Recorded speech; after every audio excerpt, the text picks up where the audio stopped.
बिस्फी के कटैया में विराट दंगल प्रतियोगिता में महिला पहलवानों ने दिखाया दमखम। बिहार की बेगूसराय की काजल कुमारी ने कानपुर की अंशु कुमारी को कड़े संघर्ष में हराया।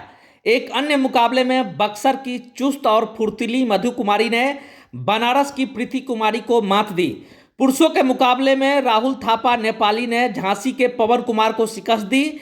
वहीं पंजाब के बिक्की पहलवान और अयोध्या के अनु पहलवान के बीच 3 राउंड के बाद मुकाबला और निर्णीत समाप्त हुआ।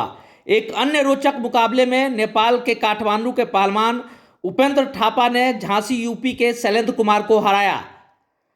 इस कार्यक्रम का उद्घाटन बाबा बालकृष्ण किशोरी दास निर्मोही अखाड़ा अयोध्या के द्वारा किया गया।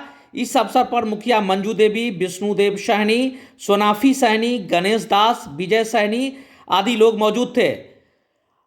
मंगलवार को भी विराट दंगल के कई मुकाबले होंगे जिसमें महिला व पुरुष पहलवान अपना दमखम दिखाएंगे। इस दंगल प्रतियोगिता को देखने के लिए बिस्फी सहित मधुबनी जिले के अन्य क्षेत्रों से भी दर्शक पहुंचे थे। घंटों तक इस दंगल का लुत्फ दर्शक उठाते रहे। इस दौरान कई मुकाबलों में महिला और पुरुष पहलवानों ने लोगों को रोमांचित किया। इस दौरान कुश्ती प्रतियोगिता को देखने के लिए दूर दूर से महिला, पुरुष, बच्चे, बूढ़े, जवान सभी आयु वर्ग के लोग पहुंचे थे। सभी ने करीब 2-3 घंटे तक इस महादंगल प्रतियोगिता का आयोजन देखा और लाभान्वित हुए।